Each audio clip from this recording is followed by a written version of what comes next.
अक्टूबर 2022 को people development and environment से 5 questions पूछे गए थे।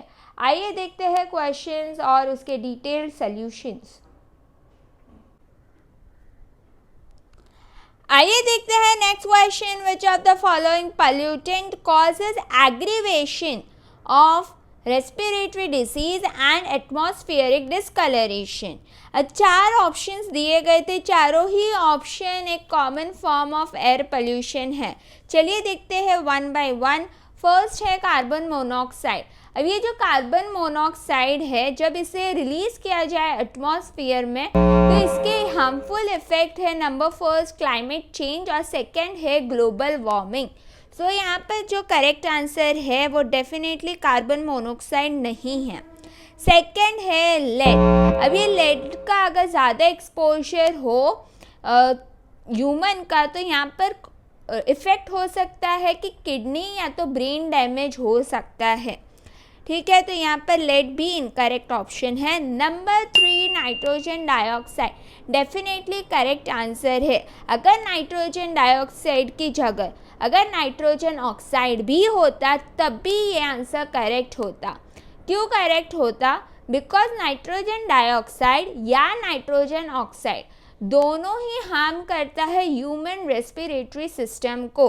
रेस्पिरेटरी डिजीजेस जिसे लंग डिजीजेस कहते हैं उसके ज़्यादा हार्मफुल इफ़ेक्ट है अगर नाइट्रोजन डाइऑक्साइड इनहेल कर ले ह्यूमंस। सो यहाँ पर करेक्ट आंसर है ऑप्शन नंबर 3। ऑप्शन नंबर 4 है ओजोन। अगर ज़्यादा ओजोन से एक्सपोजर होगा तो हेडेक हो सकता है, कॉफिंग हो सकती है, ड्राई थ्रोट हो सकता है, पर रेस्पिरेटरी डिजीजेस के काफ़ी कम चांसेस है। सो यहाँ पर करेक्ट आंसर है ऑप्शन नंबर 3 नाइट्रोजन डाइऑक्साइड। आइए देखते हैं नेक्स्ट क्वेश्चन। ये क्वेश्चन काफ़ी ज़्यादा इंटरेस्टिंग है। Hardness of water is caused by the presence of. अब मैं आपको बता दूँ, जो पानी है उसको हम क्लासिफाई कर सकते हैं, सेग्रीगेट कर सकते हैं 2 टाइप्स में। फर्स्ट है सॉफ्ट वाटर, सेकंड है हार्ड वाटर। अब सॉफ्ट वाटर सिंपल भाषा में मैं आपको बताऊँ तो अगर आप साबुन और पानी दोनों को अगर रगड़ोगे मिक्स करोगे तो लेदर फॉर्म होगा। लेदर मतलब झाग फॉर्म होगा। वैसे ही अगर हार्ड वाटर और अब साबुन दोनों को एक साथ मिक्स करोगे तो लेदर फॉर्म नहीं होगा, तो उसे हम कहते हैं हार्ड वाटर।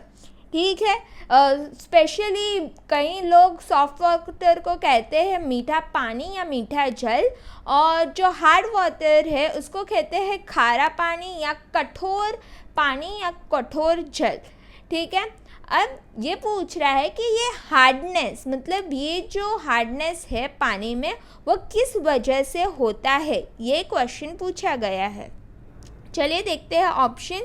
फर्स्ट है solid particles in the water, नहीं। Second pathogens in the water. अब पैथोजेंस क्या होता है? बैक्टीरिया या वायरसेस या फंगाई, ये कुछ भी अगर पानी में हो उसे कहते हैं पैथोजेंस। अब पैथोजेंस अगर पानी में हो डेफिनेटली ये डिजीजेस फैला सकता है, आपको सिक कर सकता है, तो यहाँ पर करेक्ट आंसर पैथोजेंस भी नहीं है। थर्ड है toxic metals in the water, ये भी इनकरेक्ट ऑप्शन है। फोर्थ ऑप्शन दिया गया है कैशंस इन दी वाटर। अब कैशंस क्या है? कैशन होता है, लेट्स से यहाँ पर मैं 2 एग्जाम्पल्स लेती हूँ। कैल्शियम आयंस और मैग्नीशियम आयंस अगर पानी में मौजूद हो तो वो उसको बना देते हैं हार्ड वाटर, मतलब कठोर जल उसे बना देते हैं। ठीक है, तो इन केस अगर आप साबुन और पानी को मिलाओगे तो उसमें लेदर झाग फॉर्म नहीं करेगा, तो ये है करेक्ट आंसर यहाँ पर होगा कैशंस इन दी वाटर। आई होप कि आप क्लियरली समझ गए हो। कैशंस क्या है? कैल्शियम और मैग्नीशियम के आयंस जो पानी में मौजूद होते हैं उसे कहते हैं कैशंस इन दी वाटर। तो यहाँ पर करेक्ट आंसर है ऑप्शन नंबर 4। नेक्स्ट क्वेश्चन पूछा गया है, given below are 2 statement. Statement 1, photovoltaic cells are made up of crystal silicon. Statement 2. Photovoltaic cells are also made up of inexpensive amorphous silicon which is like an ordinary glass and has no crystal properties. अब ये जो photovoltaic cell है ये actually होता क्या है, पहले ये समझते हैं. फोटोवोल्टिक सेल एक टाइप की एनर्जी हार्वेस्टिंग टेक्नोलॉजी है जहाँ सोलर एनर्जी कन्वर्ट हो जाती है यूज़फुल इलेक्ट्रिसिटी पर. सो इसे हम कहते हैं फोटोवोल्टिक सेल. अब जनरली ये सोलर सेल दो मेन कैटेगरीज में आप सेग्रीगेट कर सकते हो. फर्स्ट है वेफर बेस्ड और सेकेंड है थिन फिल्म बेस्ड. अब वेफर बेस्ड होता है जो बना होता है बाय क्रिस्टल सिलिकॉन और जो थिन फिल्म है वो बनता है बाय अमॉर्फस सिलिकॉन. सो अब दोनों ही सिचुएशन में सिलिकॉन बना होता है, बट फर्स्ट केस में आप देखोगे क्रिस्टलाइन सिलिकॉन होता है, सेकेंड में इनएक्सपेंसिव अमॉर्फस सिलिकॉन होता है. तो ये क्वेश्चन वही चीज़ पूछ रहा है. फर्स्ट स्टेटमेंट पूछता है photovoltaic cells are made up of crystal silicon. ये स्टेटमेंट 100% करेक्ट है जैसे मैंने आपको समझाया. Statement 2, photovoltaic cells are also made up of inexpensive amorphous silicon which is like a ordinary glass and has no crystal properties. ये statement भी again 100% correct है, एकदम राइट है, एकदम एक्यूरेट है. सो यहाँ पर जो करेक्ट आंसर है वो है option number 1. Both statement 1 and statement 2 are correct. ठीक है, ऑप्शन नंबर 1 यहाँ पर करेक्ट है. आइए देखते हैं नेक्स्ट क्वेश्चन. नेक्स्ट क्वेश्चन है given below are two statements. One is labeled as assertion and the other is labeled as reason. Assertion: biomass is considered as carbon neutral. ये statement 100% correct है. ठीक है, carbon neutral renewable energy है. Bio का मतलब होता है life, मास का मतलब होता है थिंग्स. तो बायोमास ऑर्गेनिक मटेरियल्स जैसे कि एनिमल मैन्योर हो गया, सॉडस्ट, वुड वेस्ट, ये सारे ही बायोमास होते हैं. बायोमास को कॉमनली कहा जाता है बायोफ्यूल भी.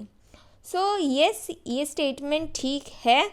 Reason: the amount of carbon they emit is equal to the amount of carbon they have consumed during their lifetime. अब ये स्टेटमेंट भी करेक्ट है. अब आप देखोगे फर्स्ट पार्ट एक परफेक्ट रीज़न है, मतलब असर्शन सही है, रीज़न भी सही है.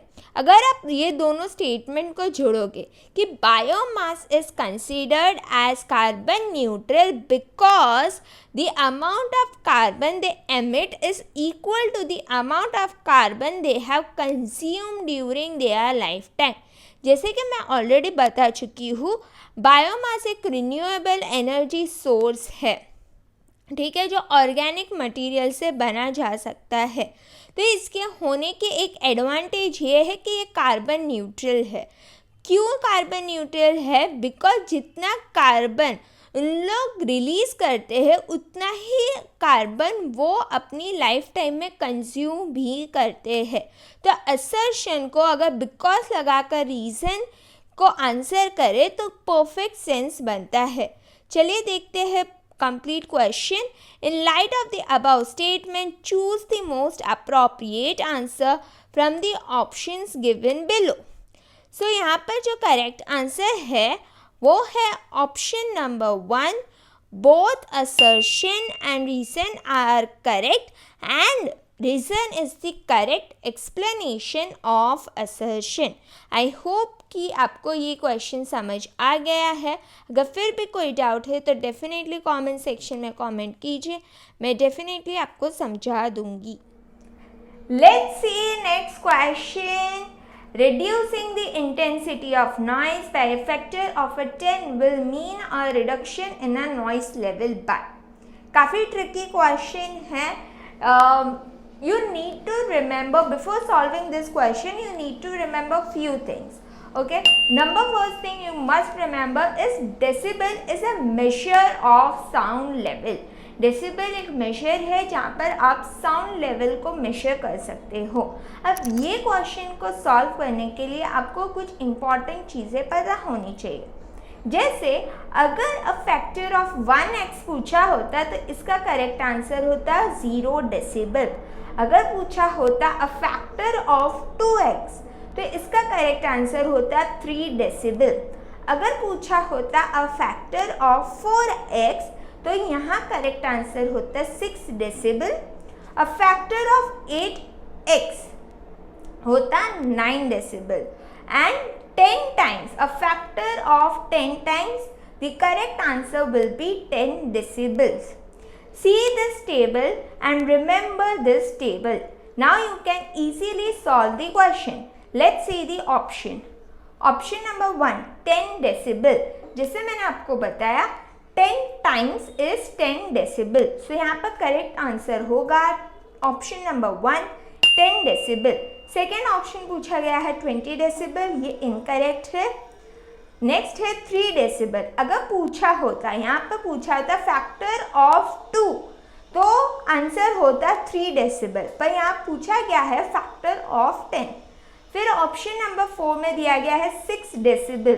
सो अगर यहाँ पे पूछा होता फैक्टर ऑफ 4 तो in that case 6 decibel be correct होता. पर यहाँ क्या पूछा गया है फैक्टर ऑफ 10, तो यहाँ करेक्ट आंसर होगा option number 1, 10 decibels. I hope आपको एक्सप्लेनेशन समझ आया होगा. अगर कोई क्वेरी है तो कमेंट सेक्शन में ज़रूर लिखिए. वीडियो को लाइक शेयर और कमेंट ज़रूर कीजिए. Thanks for watching.